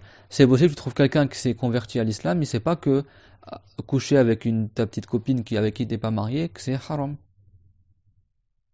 Il pense, et lui il est musulman, mais il croit que c'est permis de faire ça, alors qu'il y a unanimité que c'est interdit. Et à la base c'est connu d'évidence que c'est interdit, mais lui il ne savait pas que c'était interdit. Est-ce qu'on va dire pour autant qu'il est plus musulman? Non. Est-ce que dans son cas il est plus musulman cette personne-là? Il est toujours musulman. Mais pourtant c'est un sujet connu d'évidence. Et le cher il a dit dans le livre que s'il contredit un sujet connu d'évidence sur la unanimité il est mécrant. Alors pourquoi il est pas mécrant? Parce que ça lui échappait. Que cette chose-là, Parce que par rapport à son cas, lui c'était pas connu d'évidence. D'accord? Il savait pas que ça fait partie de l'islam. Et ça c'est pas à notre époque uniquement. Hein. À l'époque des compagnons, il y a quelqu'un, il a fait la fornication, il venait de se convertir, il a forniqué avec une femme et après il est revenu dans le compagnon, il a dit j'ai couché avec telle femme la nuit dernière. Et eux étaient étonnés. Et comme c'est lui, il s'est rendu ça licite. Et ils ont dit ça à Romain, et Romain il leur a dit comme il est nouveau converti, il ne connaît pas le jugement, vous ne le déclarez pas mécréant. Vous lui dites que c'est interdit de faire la fornication, et si après ça, il se remet à dire que la fornication c'est permis, bah là il aura contredit la religion parce qu'il aura su que c'était interdit dans la religion. C'est bon? Et quand il a contredit, il savait que c'était interdit, bien sûr. C'est pas il a oublié entre temps. Parce que l'oubli, c'est comme l'ignorance. C'est quelqu'un, il oublie le jugement, c'est comme s'il l'a jamais appris. C'est pas quelqu'un, il a appris une fois dans sa vie ce jugement-là, après il l'a oublié, on va le déclarer mécran parce qu'une fois dans sa vie, il a connu le jugement. Non. C'est-à-dire que lui, quand il a contredit, il avait conscience de contredire la religion. Il se rappelait encore de que c'est interdit, et malgré ça, il dit que c'est permis. C'est clair, mon témoin, de ce sujet-là? Ouais. Voilà. En général, tous les musulmans, ils savent que la fornication, c'est interdit, que la sodomie, c'est interdit, que tuer un musulman, justement, c'est interdit, bien sûr. Le vol également, le pillage. En revanche, si la personne était nouveau convertie, et qu'il ne savait pas l'interdiction des musulmans concernant ce sujet-là, et qu'il a dit que ce sujet-là était permis, et ben il tombe pas dans la mécrance. C'est le même truc qu'on vient de dire maintenant. C'est bon? Et pourquoi, qu'est-ce qu'il a dit? Est-ce qu'il a dit simplement s'il était nouveau converti? Non, mais c'est toujours le pareil. C'est pas parce que quelqu'un est nouveau converti que ça lui excuse tout. S'il était nouveau converti, et il a appris que la fornication c'est interdite, et après il dit que c'est permis, il tombe quand même dans la mécrance. Ici, c'est pas le fait qu'il soit nouveau converti que ça l'excuse. C'est le fait que, comme il était nouveau converti, il n'a pas appris la religion, donc il ne savait pas que ça faisait partie de l'islam, donc il l'a contredit par ignorance. C'est ça qui sauve de la mécrance. C'est pas son statut de nouveau converti. C'est bon?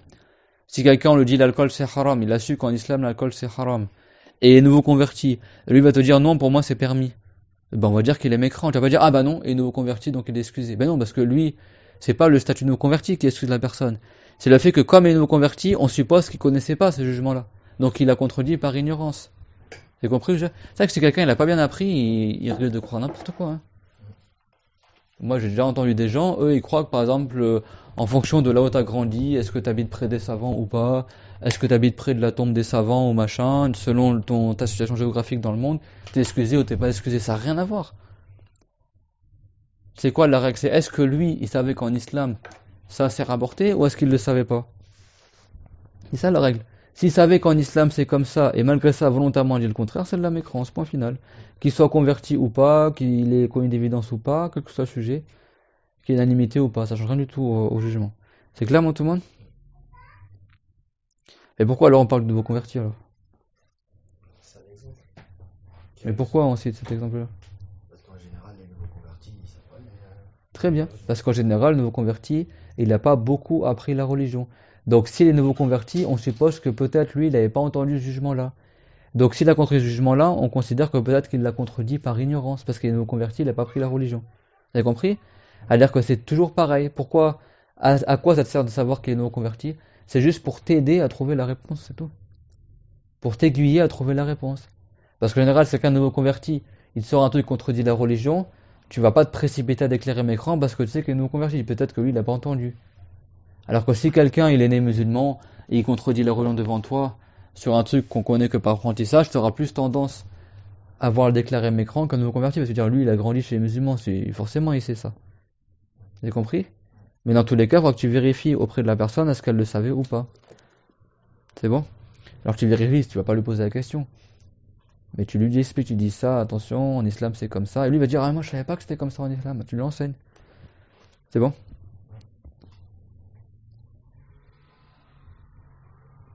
Tout le monde a compris ce point-là? C'est pareil, des fois on joint au nouveau converti celui qui a grandi loin des savants. Mais c'est-à-dire quoi? Aujourd'hui on est tous loin des savants. C'est-à-dire quoi loin des savants?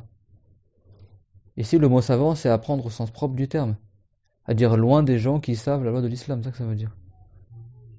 C'est pas loin de Chaféry ou Malik, si tu habites à côté d'un marqam ou pas à côté d'un marqam. Non, parce qu'il y a des gens qui disaient ça soi-disant. Par rapport au périmètre, est-ce que c'est pas ça? Ça n'a rien à voir. C'est-à-dire que quelqu'un elle a grandi loin des gens qui connaissent la religion, c'est ça que ça veut dire. Et pareil, ça c'est un exemple. Pourquoi on cite cet exemple-là?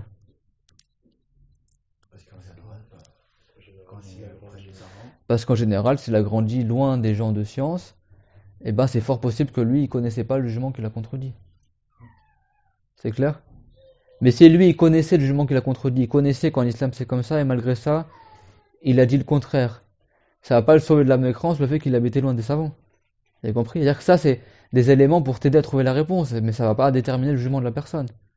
Si quelqu'un, il veut volontairement contredire les règles de l'islam, et qu'il est nouveau converti, ça va pas le sauver de la mécrance. Si quelqu'un, il veut volontairement contredire les règles de l'islam, et qu'il habite loin des savants, ça va pas le sauver de la mécrance. Vous avez compris?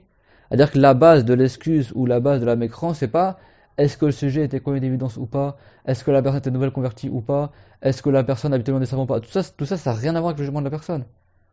C'est juste pour que le moufti, s'il dit voilà, il y a un nouveau converti, il connaissait pas la religion, il a appris le jugement de la religion, et il a pensé que la prière c'était recommandé, que c'était pas obligatoire. Bah, quand tu dis ça au juge, il va dire bah c'est un nouveau converti, il n'a jamais entendu que la prière c'est obligatoire, donc il n'a pas voulu contredire la religion, donc il tombe pas dans la mécrance. C'est juste pour aider le moufti à donner la réponse. Par exemple, tu dis il y a quelqu'un, il n'a pas fréquenté beaucoup les musulmans, il a grandi loin des gens de science, et il a pensé que le jeûne de Ramadan c'était pas obligatoire parce que personne ne lui a expliqué le jeûne de Ramadan et il a grandi loin des savants. Bah, le savant il va dire bah s'il a grandi loin des savants c'est pas possible qu'il n'a pas appris la religion. Donc ces personnes-là ils tombent pas dans la mécrance parce qu'il a dit ça sans savoir quel était le jugement dans la religion, quel était le jugement de Ramadan par exemple dans la religion. Vous avez compris ça veut dire quoi? Parce que beaucoup de gens qu'est-ce qu'ils font? Ils s'arrêtent à ces sujets-là. Et nouveau converti ou pas. Mais c'est possible que ce soit nouveau converti et qu'il connaisse ce qu'il a contredit. Donc ça va rien changer. C'est bon, mais en général, quelqu'un qui est nouveau converti, s'il contredit la religion, il le contredit par ignorance. Donc si effectivement il le contredit par ignorance dans des sujets qu'on connaît pas par la raison, il serait excusé de la mécrance. Il n'est pas excusé du péché. Hein. Il tombe dans le péché, mais il tombe pas dans la mécrance. En général, si quelqu'un a grandi loin des musulmans qui ont appris la religion, eh ben, s'il contredit la religion, c'est qu'il a, en général, pas eu connaissance du jugement qu'il a contredit. Donc il l'a contredit par ignorance, donc il tombe pas dans la mécrance. Vous avez compris?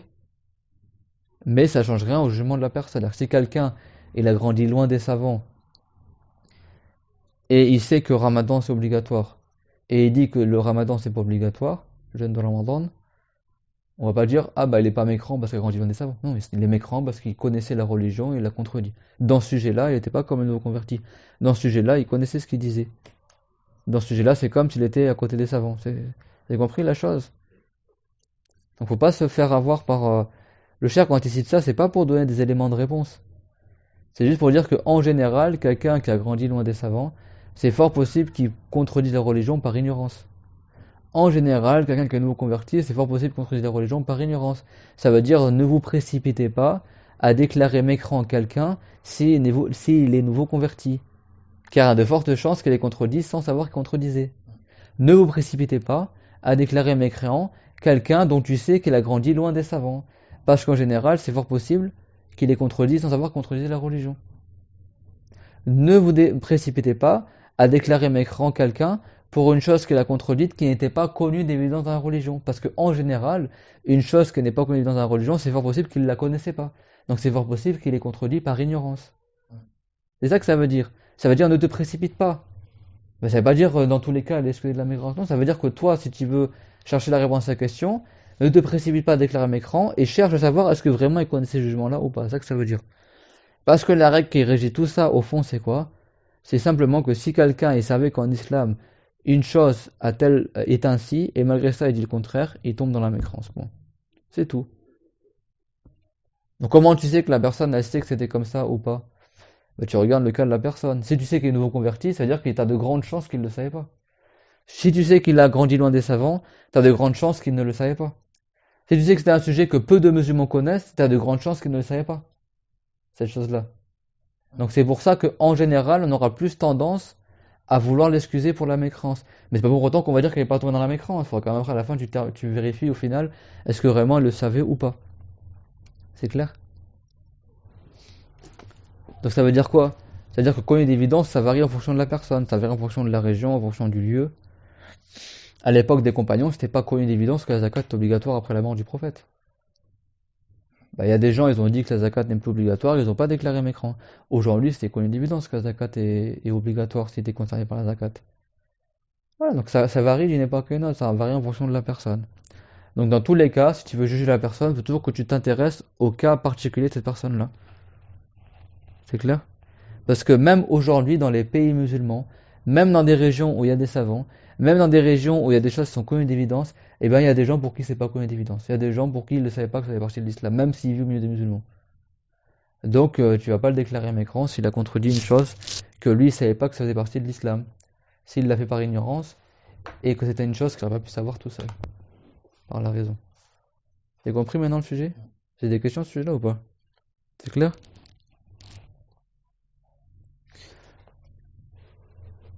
Donc le cher, il a dit certaines personnes, lorsqu'ils se mettent en colère à l'égard d'un musulman, ils s'énervent contre un musulman, ils disent à Billah, ce musulman-là, il mérite d'être tué. Ou alors il dit, c'est permis de le tuer, lui. Ou alors il dit, eh ben, celui qui dit ça, il n'est pas musulman. Vous avez compris? Parce qu'il se rend licite le fait de tuer un musulman.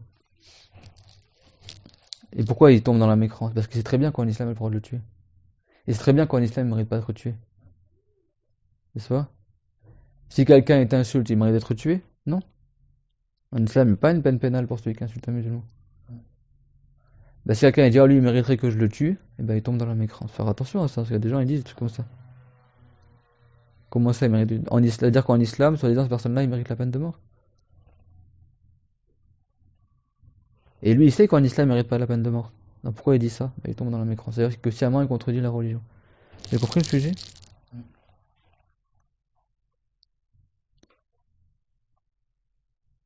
Pourquoi il tombe dans la mécrance?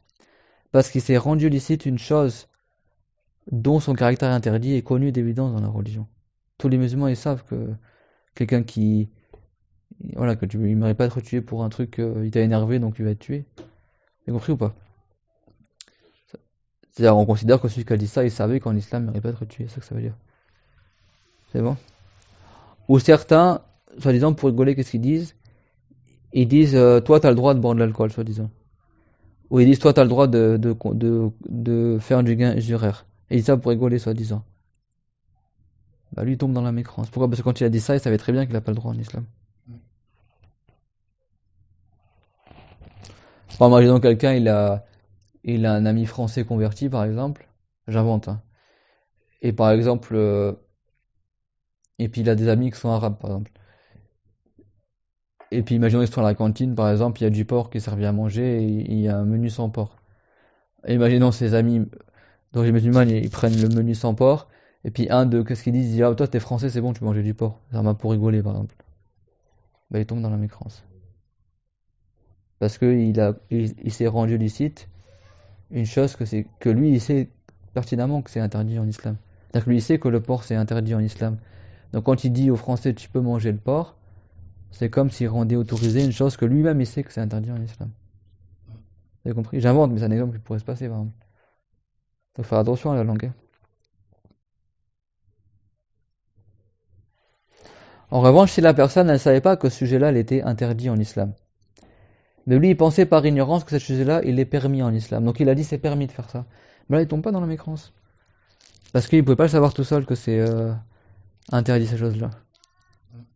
Lui il a dit que c'était permis. Quand il a dit que c'était permis, c'était quoi sa croyance? C'est que réellement en islam cette chose-là elle est permise. Vous avez compris ou pas? C'est-à-dire par rapport à sa croyance à lui, il n'a pas pour croyance qui contredit l'islam, parce que pour lui il croit que sa parole est conforme à l'islam. Donc il ne tombe pas dans la mécrance, mais il tombe dans le grand péché à s'être rendu ici quelque chose qui était interdit à la base. Il aurait dû apprendre la religion, il aurait dû savoir que c'était interdit, et il n'aurait pas dû dire une chose contraire à l'islam. Mais lui, comme il n'a pas appris, il n'a pas su que c'était interdit ces choses-là, donc il a dit que c'était permise. Dans tous les cas, il tombe dans le haram, t'as pas le droit de parler sans science. Mais il tombe pas dans la mécrance que par rapport à lui, c'était pas connu que c'était interdit. Même si c'est rendu licite, il tombe pas dans la mécrance que lui, il pensait que c'était licite réellement. Il n'a pas voulu contredire l'islam. C'est bon? Et ça pour n'importe quel sujet de la religion, hein, c'est pareil. Tant que c'est pas un sujet parmi les qatriyat, parmi les sujets catégoriques qu'on peut connaître uniquement par la raison. Attribut de Allah, attribut des prophètes, qui sont obligatoires selon la raison. Donc c'est ça que le reste des exemples que c'était, c'est la même règle. Si quelqu'un il se rend interdit quelque chose qui est autorisé de manière connue dans la religion, bah c'est le même jugement, il contredit sciemment la religion. C'est-à-dire quoi rendre interdit? C'est-à-dire que lui il considère que c'est une cause du châtiment dans au-delà, une chose qui à la base est permise. Faire attention, quand il dit que ça c'est haram ou ça c'est interdit, c'est comme si tu disais si tu le fais tu mérites l'enfer. Donc c'est pas quelque chose de facile hein, de rendre interdit une chose qui est licite. Après faire attention parce que maintenant dans les pays arabes, il y en a qui disent le mot haram, ils disent ça c'est haram dans le sens c'est pas bien ou dans le sens c'est mauvais, mais ils comprennent pas l'interdit religieux. Donc faire attention, c'est pas à chaque fois que t'as un maghrébin et dit haram, tu vas le déclarer mécrant. T'as plein de gens qui parlent direct sur lui, disent haram à tout va, mais sans comprendre que tu mérites le châtiment. Par exemple, tu l'invites à manger, il va dire oh, c'est haram si je t'invite pas parce que tu m'as invité. Tu vas pas dire, ah, billah, tomber dans la mécrance, il faut faire attention. Qu'est-ce qu'il comprend la personne du mot haram? Si lui, il comprend juste, c'est pas bien que je t'invite pas alors que tu m'as invité, il tombe pas dans la mécrance, mais on dit pas ça. T'as compris ou pas? C'est-à-dire que là, quand on dit il considère haram une chose qui est permise, c'est-à-dire que lui, il a pour croyant que cette chose-là va causer le châtiment si tu l'as fait alors qu'elle est permise. Alors qu'il sait qu'elle est permise. C'est-à-dire qu'il volontairement, il contredit la religion. C'est ça qu'il faut pas être idiot ou faible d'esprit ou pas avoir beaucoup de compréhension. Vous avez cru ou pas? On dit pas si quelqu'un il dit haram pour une chose qui ici tombe dans la mécrance. Haram en arabe il a plusieurs sens. Hein. Haram en arabe il a plusieurs sens. Euh, la mosquée de la Mecque on l'appelle la mosquée haram. Interdit des fois ça veut dire sacré aussi. Haram en arabe ça veut dire sacré. On dit la mosquée haram, ça veut dire on dit la mosquée interdite. Le masjid haram c'est dire la mosquée sacrée. Le mot haram peut dire dans le sens de sacré. Peut venir aussi dans le sens de que cette chose-là, tu t'en prives. Tu dis je me rends haram une chose, ça veut dire je me prive de cette chose-là. Sans vouloir dire que c'est un péché. Pourquoi le péché on l'appelle haram en islam? Parce que c'est quelque chose qui est défendu, que tu n'as pas le droit de transgresser. Tout comme également la mosquée de la Mecque, on l'appelle Masjidul Haram parce que tu n'as pas le droit de transgresser son sanctuaire. Il y a des péchés, des choses que tu n'as pas le droit de faire dans la mosquée du Haram. C'est pas la mosquée du Haram, c'est la mosquée Haram. Haram, c'est un adjectif du mot mosquée. C'est-à-dire la mosquée interdite. Parce qu'il est interdit de faire des choses dans son sanctuaire. C'est pas que t'as pas le droit de chasser des animaux sauvages, d'arracher des plantes autres que les plantes que les gens cultivent habituellement, que certains péchés sont plus graves dans le sanctuaire de la Mecque, dans le Haram al-Mekki que ailleurs, etc. Donc c'est un sanctuaire qui est sacré. Tout comme le sanctuaire de Médine aussi. C'est ça qu'on appelle Haramain. Les deux Haram. Sanctuaire, c'est haram sans la prolongation. Et quelque chose qui est sacré, on dit que c'est haram avec une prolongation. Et aussi, t'as pas le droit d'enfreindre dans le sens là sacré, dans le sens t'as pas le droit d'enfreindre. Voilà.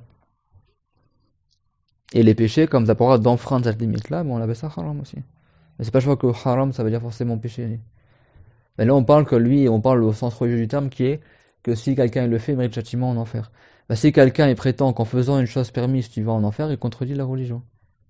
Vous avez compris? C'est-à-dire que s'il se rend interdit une chose qui est permise, c'est comme s'il disait si tu fais cette chose-là, tu iras en enfer. Ou tu mérites l'enfer. Alors que lui, il sait pertinemment qu'en islam, c'est permis. Comment il dit que tu vas aller en enfer ou tu mérites l'enfer si tu fais une chose qui est permise? C'est ça la mécrance. Vous avez compris? C'est pas le simple fait qu'ils disent haram, parce que des fois haram, la personne ne comprend pas du mot haram que tu mérites l'enfer si tu le fais. Il comprend juste c'est pas bien de le faire.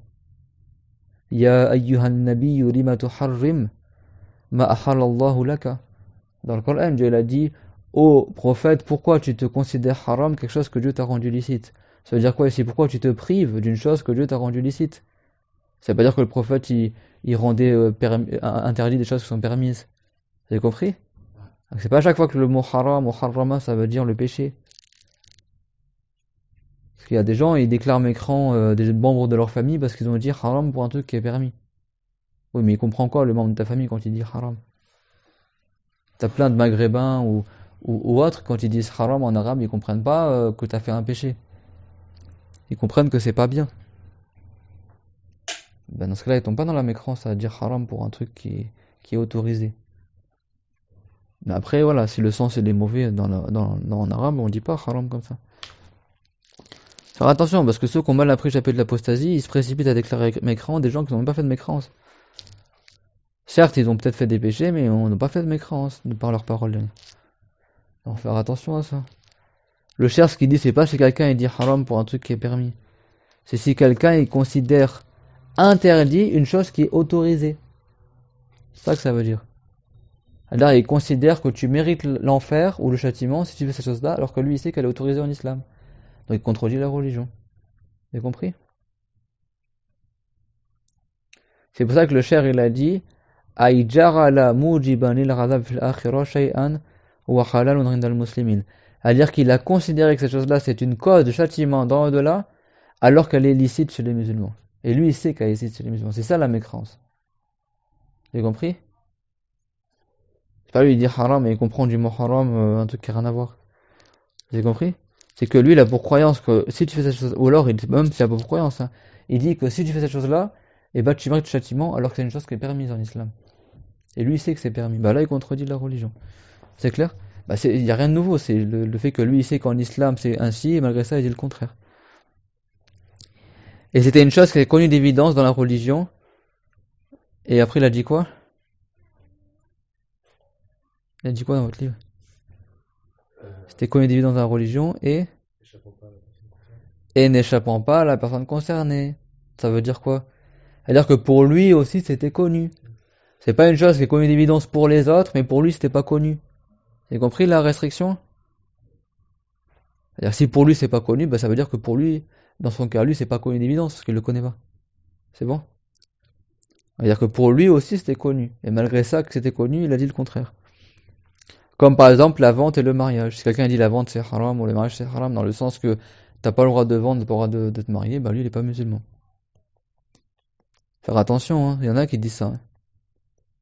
Mais y a pas des gens qui disent c'est de l'arnaque qui vendent plus cher tel produit. Bah, si lui il comprend de ce mot-là que c'est interdit, qu'ils vendent plus cher que l'autre commerçant, en vente tu vends au prix que tu veux, hein. Si par exemple t'as acheté un stylo à 2 euros et moi je veux te le vendre à 5000 euros, t'as pas le droit d'interdire cela. C'est permis en islam. Et si je t'ai vendu le même stylo à 5000 euros alors que tu peux l'acheter à 2 euros, un musulman n'a pas le droit de dire, ou un écran, c'est pas le droit de dire ah, on billah, c'est de l'arnaque. Sauf si moi je t'ai trompé, mais là je t'ai pas trompé. Je t'ai proposé un prix, je t'ai pas dit le stylo il vaut 5000 euros. Je t'ai proposé un prix, tu l'as accepté, tu l'as acheté. Parce qu'il y a des gens qui disent ça, par exemple, il y a un jean qui est en vente dans une boutique à 20 euros, et dans la boutique, c'est le même jean à 50 euros. Il dit, oh, l'arnaque et tout, ils le vendent à 50 euros. C'est lui, il comprend de ça que c'est interdit qu'ils vendent le jean à 50 euros, alors qu'il est en vente à 30 euros dans l'autre boutique, bah lui, il tombe dans la mécrance.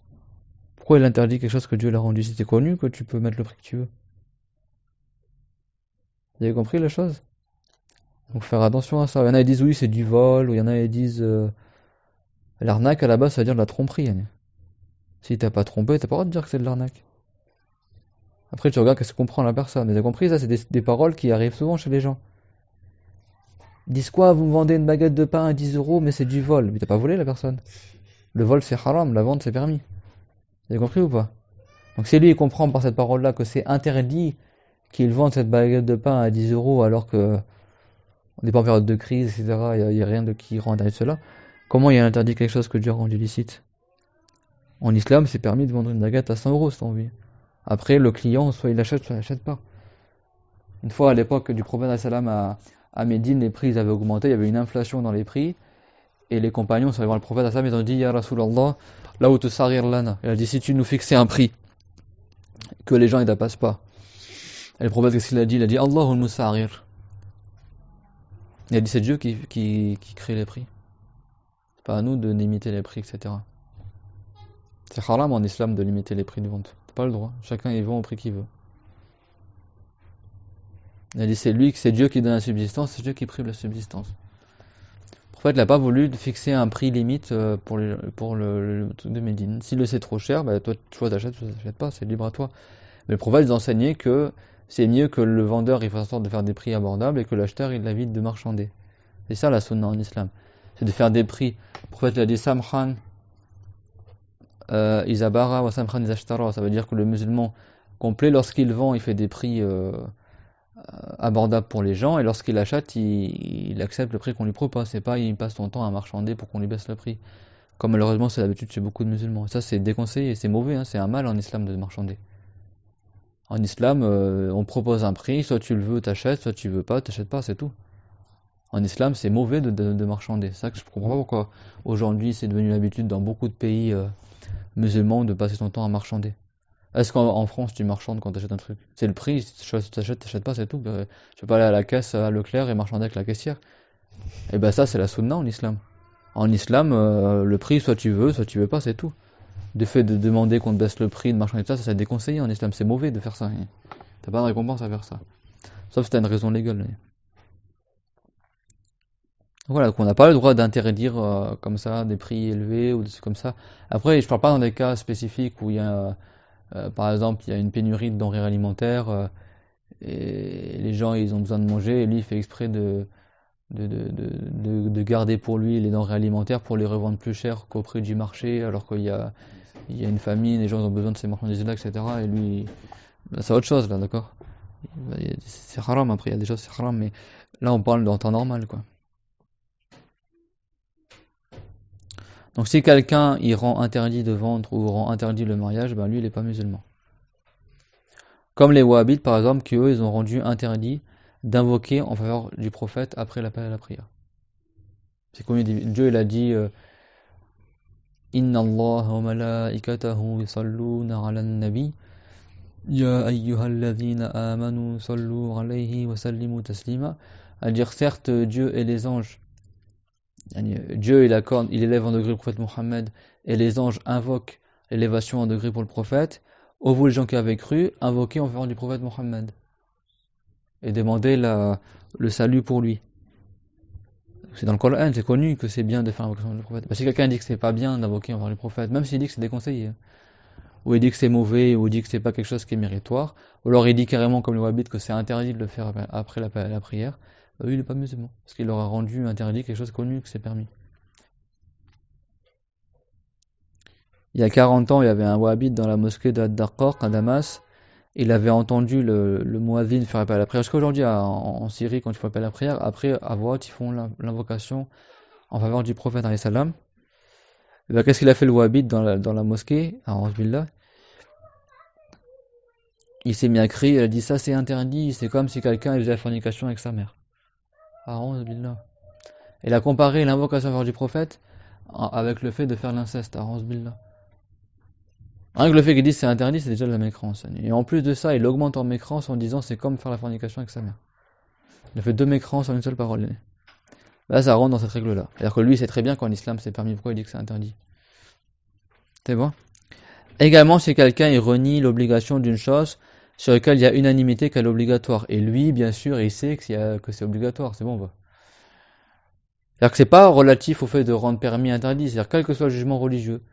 Il rend recommandé une chose qui n'est pas recommandée. Il rend déconseillé une chose qui n'est pas déconseillée. Il rend obligatoire une chose qui n'est pas obligatoire. Il rend interdit une chose qui n'est pas interdite. Quel que soit le jugement, c'est-à-dire que lui, il veut falsifier l'islam. Il veut volontairement contredire ce qui est dans la religion. Ben lui, il n'est plus musulman. C'est ça la cause de mécrance. C'est qu'il a voulu démentir la religion. Quel que soit le sujet dans lequel il a démenti. C'est bon pour tout le monde, celui-là? Même si c'est connu d'évidence, pas connu d'évidence, unanimité, pas unanimité, quel que soit le cas de figure, s'il a voulu volontairement contredire la religion, il est mécrant. Point. Donc le Cheikh en fait il te cite que des exemples pour étayer cette règle-là. Alors même si on ne cite pas tous les exemples, la règle vous suffit. Yanni. Donc parmi ces exemples-là de cette règle-là, eh ben le fait par exemple de renier l'obligation d'une chose qui est connue d'évidence sur laquelle il y a une unanimité qu'elle est obligatoire. Et connue d'évidence parmi les musulmans, leurs savants et les gens qui sont ignorants parmi eux. Lui il n'est pas musulman. Comme par exemple c'est quelqu'un il renie l'obligation des 5 prières. Ça veut dire quoi? C'est-à-dire que lui, il sait qu'en islam, la prière est obligatoire, et malgré ça, il dit qu'elle n'est pas obligatoire. Là, il tombe dans la mécrance. Comme il dit, par exemple, moi, j'ai plus besoin de faire les 5 prières. Lui, il n'est pas musulman. C'est bon? On parle pas d'une femme qui a les menstrues et qui dit, j'ai pas à faire la prière parce que j'ai mes menstrues. Elle sait très bien qu'en islam, elle n'a pas à faire la prière à ce moment-là. C'est bon pour tout le monde? On parle de quelqu'un qui sait qu'en islam, il doit faire la prière, et malgré ça, il dit, la prière n'est pas obligatoire sur moi. Là, il n'est pas musulman. Ou alors ne serait-ce qu'une prosternation de la prière. Alors c'est des exemples. Prosternation, inclination. Bon, la prosternation c'est connu que dans la prière tu te prosternes. Même les non-musulmans.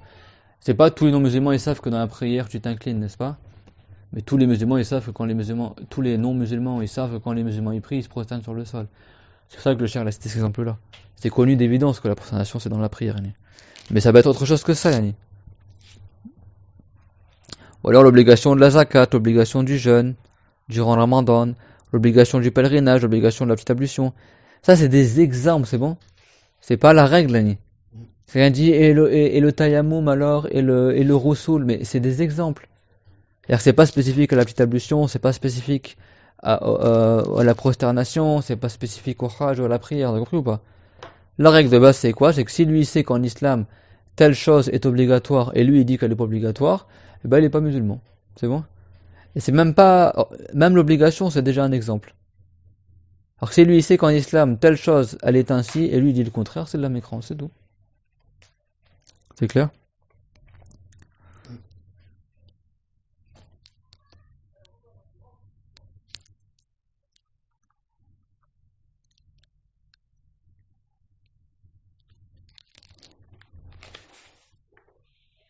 Et même si on citait pas tous les exemples, ça suffirait. Voilà, donc la base de l'apostasie, c'est pas les exemples, c'est les règles qui sont derrière, sous-jacentes derrière. Donc celui qui croit que ces choses-là ne sont pas obligatoires, et alors que lui il sait qu'elles sont obligatoires, ben il n'est pas musulman. Et le Cheikh a dit, ça veut pas dire que cette personne-là, elle ne pratique pas ces obligations-là. C'est-à-dire qu'il y a une différence entre dire que c'est pas obligatoire et entre le fait de ne pas faire ces obligations-là. C'est deux choses différentes. Parce que la personne, si lui il a cru que la prière c'est obligatoire, que le jeûne c'est obligatoire, que le hajj est obligatoire, que la zakat est obligatoire, mais lui il s'acquitte pas de ces obligations-là. Mais lui il sait qu'elles sont obligatoires, et il dit pas que c'est pas obligatoire. Mais lui il le fait pas. Ben, le fait qu'il le fasse pas, ça fait qu'il est grand pécheur. Il mérite le châtiment dans au-delà. Mais cependant, il n'est pas non-musulman, il n'est pas mécréant. C'est qui alors le mécréant? Le mécréant, c'est celui qui sait que c'est obligatoire, et malgré ça il dit non, c'est pas obligatoire. C'est bon? C'est pas celui qui sait que c'est obligatoire, mais il le fait pas.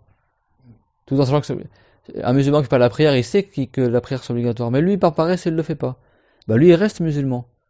C'est qui le mécréant? C'est celui qui sait que la prière c'est obligatoire, et malgré ça, il dit non, moi je dis qu'elle est pas obligatoire.